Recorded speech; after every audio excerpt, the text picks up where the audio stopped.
Welcome to a new video, guys, and I've got a really exciting one for you today, as I'll be sharing my first impressions of the Canon EOS R6 after my first photo shoot with it. The R6 is now my main camera, as I decided to give the EOS R a new home. Don't worry, it's still living a fulfilling life and its new owner is taking it for plenty of walks. Anyway, obviously you're here because you want to see how the new camera performs, and I was able to take it out on a shoot yesterday with my friend Anna. I knew I wanted to get her involved as she was part of my first shoot with the EOS R. I planned ahead, went and found a really nice location, and also went and grabbed some props for the shoot. I found these flowers at this little nursery, which was really cool, and I thought they'd make a great prop for the shoot. You look pretty, bro. I'm gonna cut to the location now, and of course I'll be showing all the photos on the screen. Make sure you stick around to the end as well, because I will be sharing my first impressions of the camera and whether it was worth upgrading from the EOS R. Hope you guys enjoy.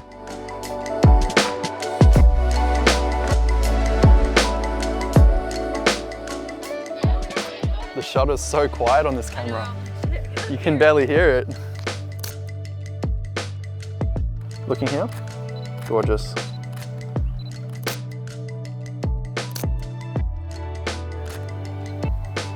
Love that.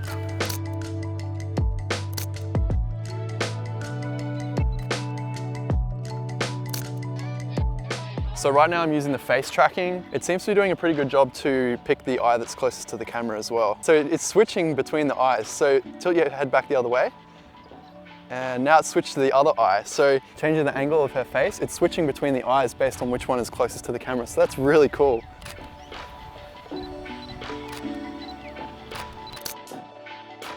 I'll get you even to go further back. So maybe just here. Right, we need a wide one. That's awesome.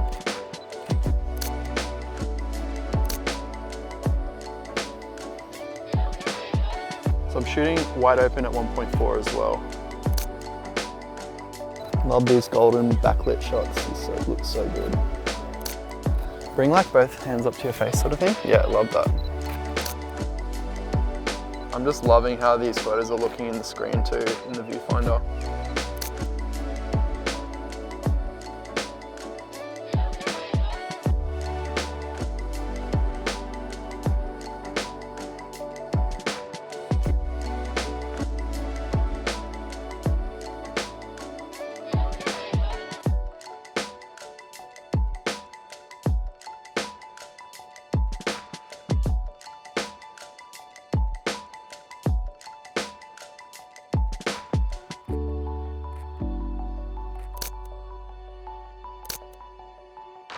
Dude, these photos.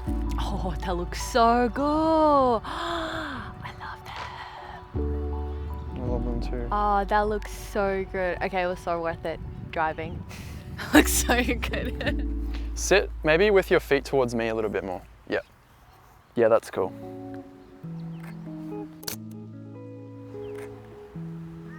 Love it. Really nice.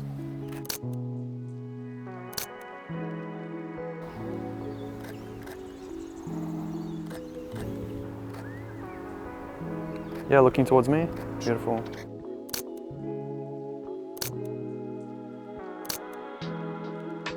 Hold that, that's good.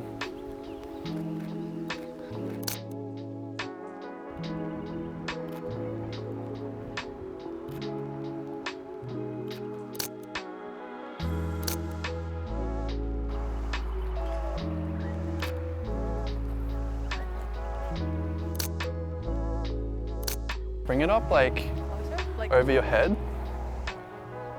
Oh, beautiful, yeah.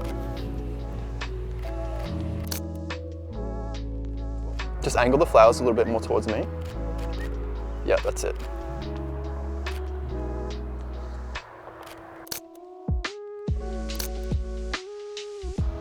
Yeah, awesome.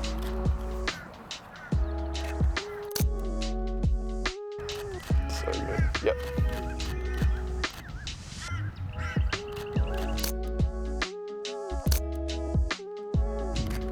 Love it.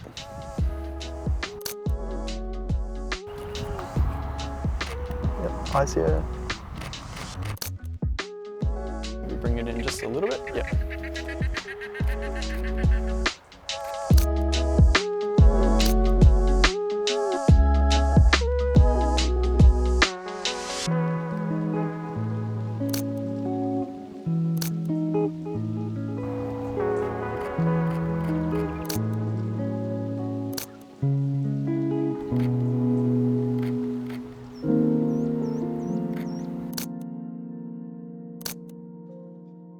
Love that. That's so good.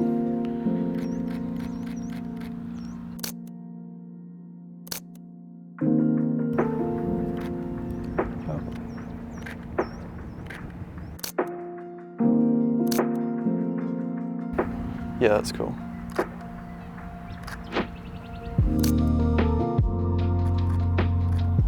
The lighting is beautiful.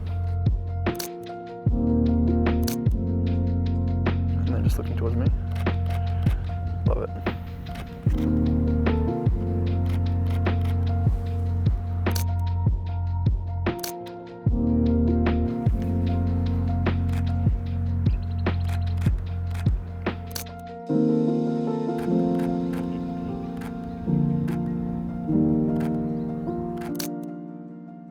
So I hope you guys enjoyed the shoot, and I've got to say, now that I've loaded all of the photos into Lightroom and edited them all, I'm really happy with the results. Leave a comment down below, let me know what you thought of the photos. I've also left a download to some sample RAW files in the description, so make sure you go and grab those if you want to have a play around with the sample photos for yourself. First things first, I love the way this camera feels in the hand.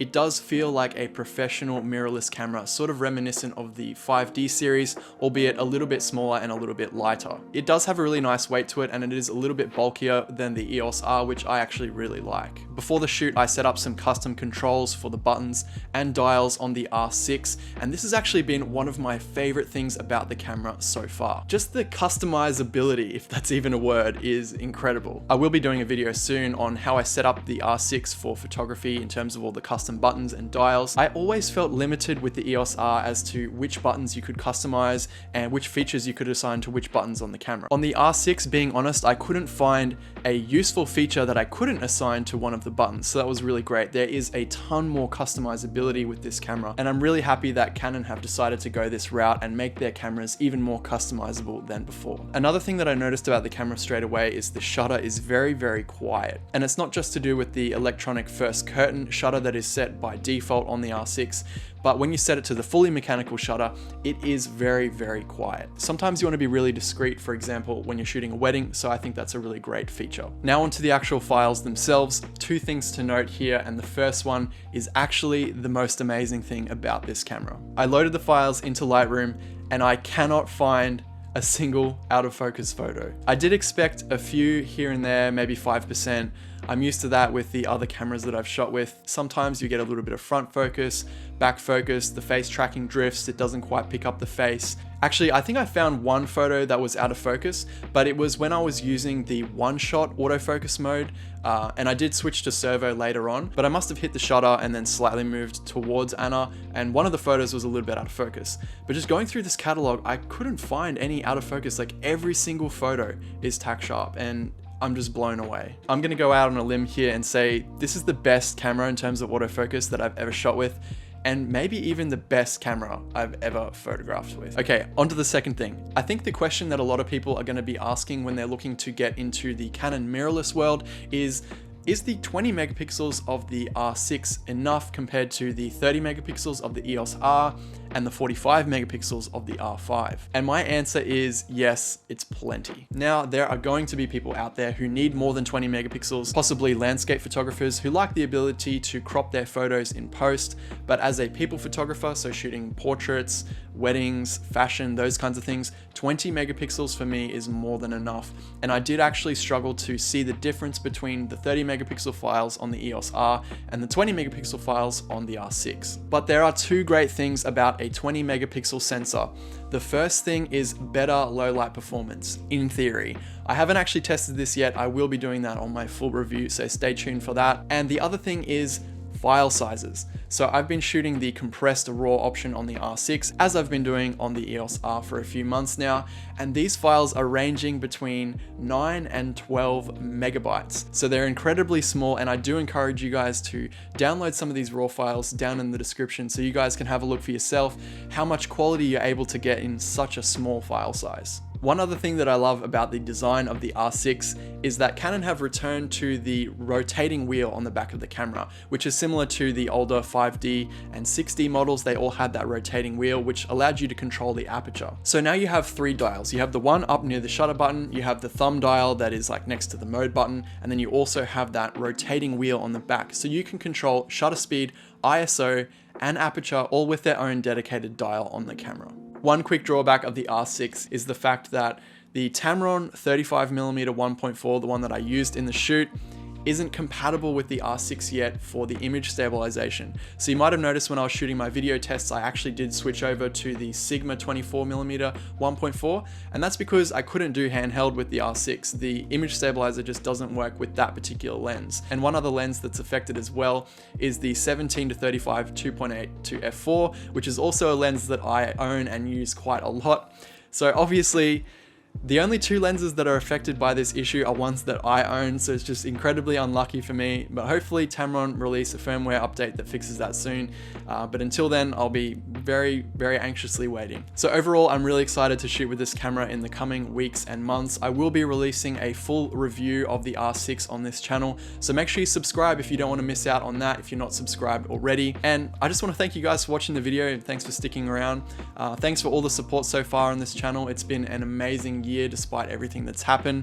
And yeah, I just want to say thanks for sticking by me and hanging out here on the channel. I really appreciate it. And I'll see you guys in the next video.